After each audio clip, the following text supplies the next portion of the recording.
In this video, we're going to learn how to graph the cosecant and secant functions, which remember are reciprocals of the sine and cosine function. Starting off by graphing those parent functions, cosecant is the reciprocal of our sine function. So we're actually going to start by graphing the sine function.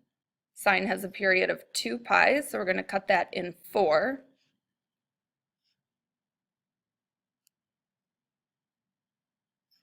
Reflecting that off to the left.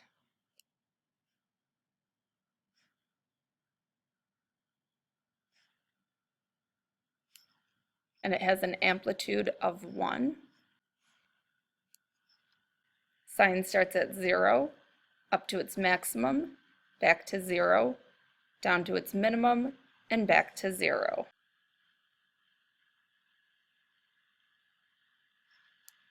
And it does the opposite off to the left.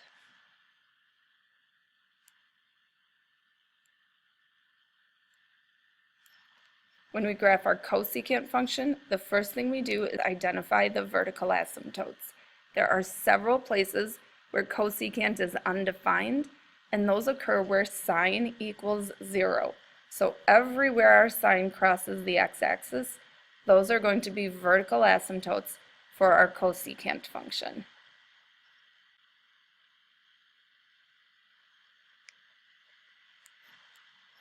And then we think about the reciprocal of different values along the curve of the sine function.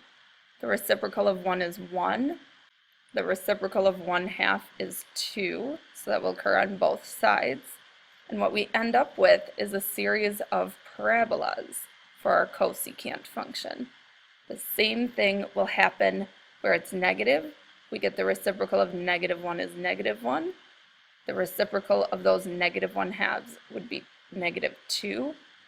And we get a parabola in between the vertical asymptotes. And the same thing happens off to the left.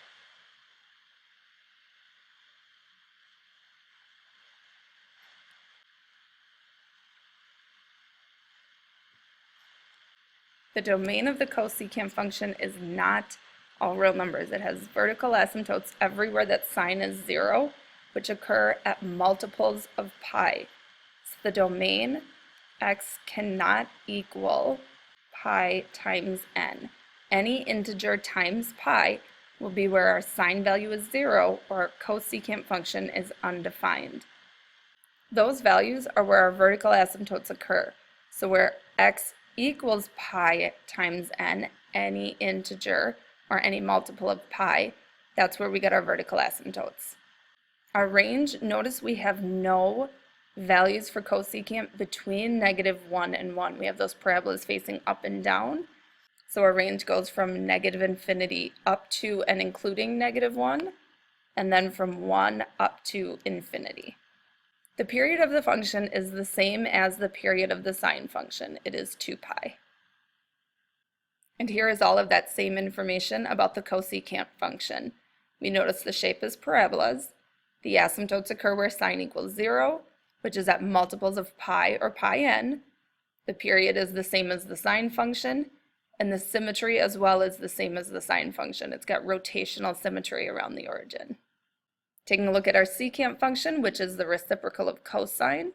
So we're going to start by graphing that cosine function, which has the same scaling as our sine function, pi over 2, pi, 3 pi over 2, and 2 pi for a period off to the right, and then reflecting that off to the left.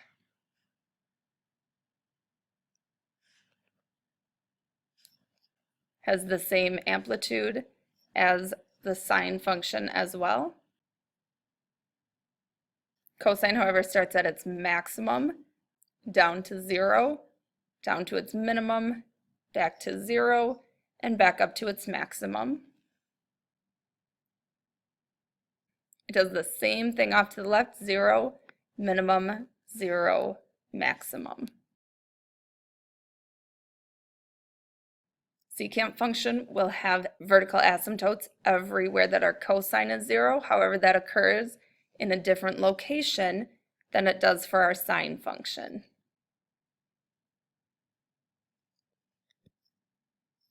Again, taking our cosine function and getting the reciprocal, the secant function looks very much like the cosecant function because the cosine function looks very much like the sine function. They're just shifted.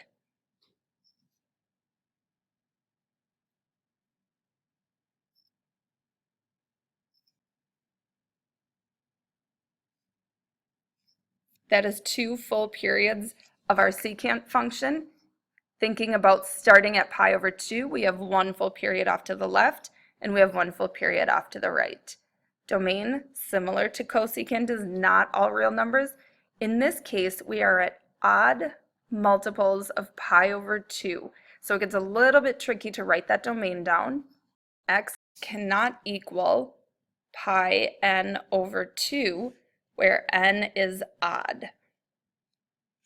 If n were even, for example, 2 pi over 2, that would simplify to pi.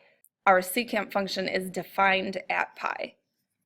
Vertical asymptotes occur in the same location. X equals pi n over 2, where n is odd. Period is the same as the cosine function, and the range is the same as the cosecant function.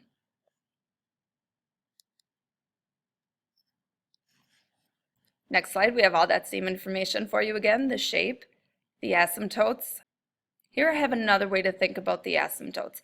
Pi over 2 plus pi n is the same as the way that I expressed it on the page before. It's just slightly different. If you add pi to pi over 2, you're going to get another location where the cosine is 0.